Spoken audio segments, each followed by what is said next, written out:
Bakery Sadapur থেকে স্বাগত জানাচ্ছি। দর্শক, আপনারা দেখতে পাচ্ছেন যে জলিল বেকারি, এখানে এই যে এই সমস্ত ডালডা পড়ে আছে, এটি ব্যবহার করা হয়, এইভাবে ব্যবহার করা হয় এটি বিস্কিট, কেক ইত্যাদি বানানোর কাজে। অত্যন্ত নোংরা এবং অপরিচ্ছন্ন পরিবেশে সমস্ত কিছু রাখা হয়েছে। ইঁদুর বা অন্যান্য কীট পতঙ্গের যে ছড়াছড়ি সেটা থাকার পরিবেশই এটি। এই যে এইভাবে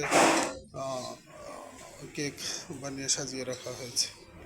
আপনারা দেখতে পাচ্ছেন যে আসলে এটি অত্যন্ত অস্বাস্থ্যকর পরিবেশের মধ্যে একটি ফ্যাক্টরি পরিচালিত হচ্ছে।